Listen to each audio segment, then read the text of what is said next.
Selamat datang kembali. Gimana kalau ternyata ketakutan terbesar kita di zaman modern ini, perang nuklir, sebenarnya udah diramalin ribuan tahun yang lalu? Hari ini kita akan coba bedah teori apokaliptik yang cukup kontroversial dari penulis Michael D. Fortner yang menyambungkan kiamat modern dengan nubuat-nubuat kuno. Jadi, pertanyaan utamanya begini. Mungkinkah perang nuklir yang dahsyat itu beneran penggenapan dari sebuah ramalan Alkitab kuno? Wah, ini ide yang provokatif banget. Dan kita akan telusuri gimana Fortner membangun argumennya langkah demi langkah. Oke, sebelum kita masuk lebih dalam, ada yang perlu kita sepakati dulu ya. Di sini, kita akan membedah klaim-klaim dari buku Fortner ini secara objektif. Anggap aja kita lagi mencoba memahami gimana caranya dia menyatukan berbagai kepingan puzzle dari nubuat-nubuat kuno jadi satu gambaran kiamat yang utuh. Menurut Fortner, kiamat itu bukan satu kejadian besar, boom, terus selesai. Bukan. Tapi ini adalah serangkaian peristiwa yang saling berkaitan, semacam hitung mundur yang, bikin merinding. Coba kita lihat tahapannya. Rangkaiannya diawali dengan Perang Dunia Ketiga yang semakin memanas dan mencapai puncaknya. Nah, ini yang jadi pemicu bencana ganda. Perang nuklir besar-besaran yang terjadi bersamaan dengan hantaman asteroid. Akibatnya, dunia bakal diselimuti kegelapan total selama 3 hari.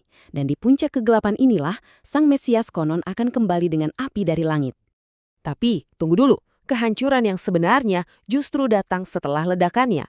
Teori ini bilang kalau udara beracun dari gabungan dampak nuklir dan asteroid bakal jadi pembunuh massal yang senyap dan bakal merenggut lebih banyak nyawa daripada perang itu sendiri.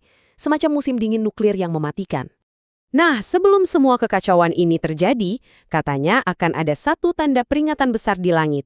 Teori ini menyoroti kemunculan apa yang disebut matahari kedua, sebuah pertanda kosmik yang mustahil untuk dilewatkan.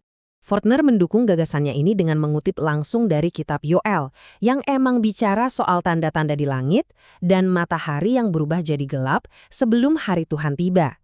Buat dia, ini jelas banget, kemunculan benda langit baru ini adalah penggenapan langsung dari nubuat tersebut. Jadi, apa aja dampak dari matahari kedua ini? Menurut berbagai ramalan yang dia kumpulkan, efeknya dahsyat banget. Cukup dekat untuk bikin sungai besar seperti Efrat sampai kering. Kehadirannya aja bakal memicu kepanikan global. Dan yang paling spesifik, warnanya akan berubah. Dari biru, lalu menjadi merah menyala saat semakin mendekati bumi. Dan disinilah teorinya jadi menarik banget karena melintasi batas budaya. Perubahan warna dari biru ke merah ini dia hubungkan secara langsung dengan nubuat suku Indian Hopi tentang bintang kacina biru dan merah. Ini adalah contoh kunci gimana Fortner menarik benang merah dari tradisi yang kelihatannya sama sekali nggak berhubungan. Ini membawa kita ke inti metodenya.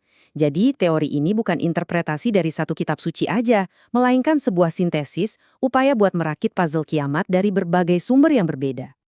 Ya, jadi pendekatannya itu dengan mengumpulkan berbagai nubuat dari penjuru dunia dan sepanjang sejarah, lalu merangkainya menjadi satu narasi besar.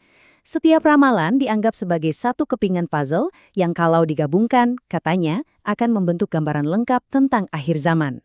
Terus kepingan puzzle ini asalnya dari mana aja? Wah, sumbernya beragam banget.